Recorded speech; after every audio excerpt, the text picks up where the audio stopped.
Hi guys, welcome back to SPGK channel. இன்னைக்கு நாம பார்க்க போறது வந்து நான் நியூ பிளான் எடுத்துர்க்கேன்.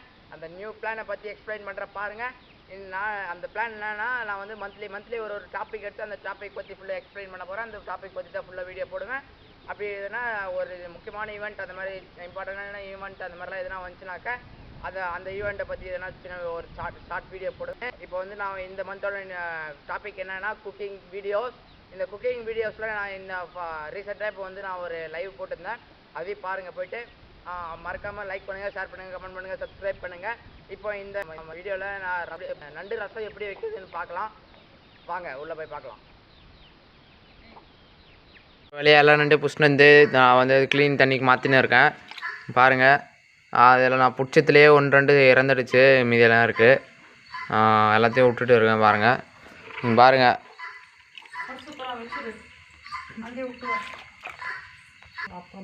பாருங்க guys, மொத்தம் நண்டி பிடிச்சினுன்ட்டேன். இப்போ இது கிட்டத்தட்ட 1 kg கிட்ட இருக்குது. ரசம் வைக்கிறேன், எப்படி வைக்கிறதுன்னு பார்க்கலாம் வாங்க.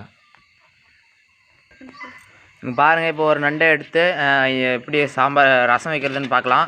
இப்போ இந்த மாதிரி நண்டு எடுத்து அப்படியே நண்டு இறந்தாலே இறக்கலனாலே பரவாயில்ல, அப்படியே இந்த மாதிரி உரல் இருந்தால் உரலில் போட்டு நல்லா இடிக்கணும்.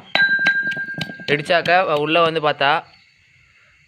உள்ளே பார்த்தாக்க இந்த மாதிரி நல்லா இதை நச்சு ஆகும். அதை அப்படியே வச்சு எல்லாத்தையும் அதே மாதிரி போட்டு இடிக்கணும். இப்போ இடிச்சதுக்கு அப்புறம் பார்க்கலாம். பாருங்கள், இந்த மாதிரி ஒரு வடி இருக்கா, இந்த வடியை மாதிரி எடுத்து இப்போ இதில் வந்து புளி தண்ணி இந்த குண்டால் வந்து நான் பாதி எடுத்துக்கினேன். புளியை மட்டும் கரைச்சி தண்ணியை மட்டும் எடுத்துக்கணும். அப்புறம் இந்த மாதிரி நம்ம இடித்ததை இந்த மாதிரி வடியில் போட்டு அதில் இடித்த சாறு மட்டும் இந்த வடியிலேருந்து அந்த மாதிரி கீழே வருது. அதுக்கப்புறம் இந்த மேலே இருக்கிற தொக்கெல்லாம் திருப்பி போட்டு இன்னொரு டைம் இடிக்கணும். வாங்க இடிக்கலாம்.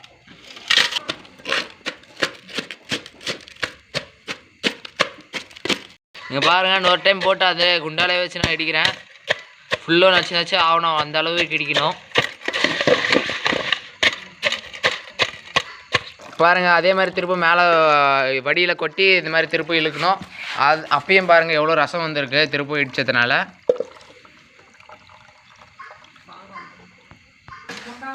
அப்புறம் இங்கே பாருங்கள், இதில் வந்து இந்த தொக்கு இருக்குது பார்த்தியா, இந்த தொக்கை மட்டும் தனியாக இருத்துட்டு தொக்கை மட்டும் தனியாக இருந்தோம். இது அவ்வளோதான், இது வேஸ்ட்டு. நீங்கள் எதனா வீட்டில் பிளான்ட் எது வச்சுருந்தீங்கன்னா பிளான்ட்டு கீழே கொட்டி வச்சிங்கன்னா அது ஒரு நல்லா உரமாக ஆகும், அதுக்கு ஒரு மேன்யூராக ஆகும்.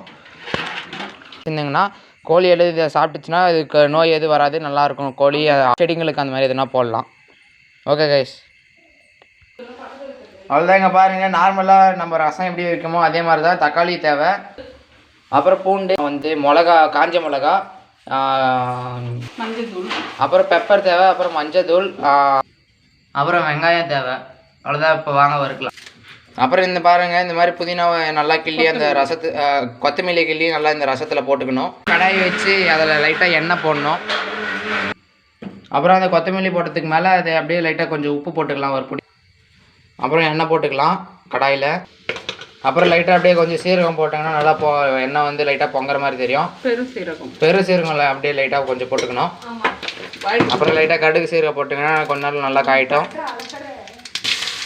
அதுக்கப்புறம் காஞ்ச மிளகாய், இஞ்சி, அப்புறம் மஞ்சள் தூள் எல்லாத்தையும் கொட்டி நல்லா கலக்கிக்குங்க, வதக்கிக்குங்க கொஞ்ச நேரம்.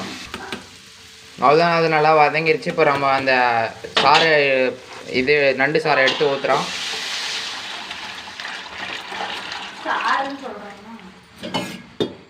இப்போ ஊற்றிட்டு நல்லா கொஞ்ச நேரம் கொதிக்க விடுங்க. அப்புறம் நல்லா கொதிக்க விட்டு லைட்டாக மேலே கொத்தமல்லியை போட்டு பாருங்கள், ஃபைனலாக கொச்சிச்சு ரசம் நல்லா. இப்போ வந்து நம்ம இந்த கொத்தமல்லி இருக்கா, இந்த மாதிரி லைட்டாக அப்படியே கிள்ளி இந்த மாதிரி போட்டுக்கலாம். பாருங்க நல்லா. அப்புறம் ஆஃப் பண்ணிட்டு திருப்பவும் கொஞ்சம் அப்படியே மேலே அப்படியே விட்டுக்கலாம். அவ்வளோதான் கைஸ், ரசம் ரெடி ஆகிடுச்சு. இப்போ வாங்க நம்ம இறக்கிடலாம். பிளேட்டிங் பண்ணிட்டு பார்க்கலாம் வாங்க. அப்புறம் நான் இன்னும் உங்களுக்கு சொல்கிற மறந்துட்டேன். ஃபஸ்ட்டு நான் வெங்காயம் காட்டினேன் பார்த்தீங்களா, அதை வந்து நம்ம பூண்டோடு சேர்த்து அரைச்சி இந்த ஒரே இதாக கொட்டிட்டேன். அதுதான் நான் சொல்ல மறந்துட்டேன். கைஸ் இங்கே பாருங்கள், கடைசியாக நான் பிளேட்டிங் பண்ணிட்டேன். இந்த பாருங்கள் நல்லா ஃபுல்லாக கொச்சிச்சு. வாங்க டேஸ்டிங் பார்க்கலாம். கைஸ் இது நல்லா ஃபுல்லாக டேஸ்ட்டாக இருக்குது. இது இதுக்கெல்லாம் சாப்பிட்லன்னா சளி, இரும்பல் அந்த மாதிரிலாம் இது சாப்பிட்லாம். ஓகே கைஸ், லைக் பண்ணுங்கள், ஷேர் பண்ணுங்கள், கமெண்ட் பண்ணுங்கள், சப்ஸ்கிரைப் பண்ணுங்கள்.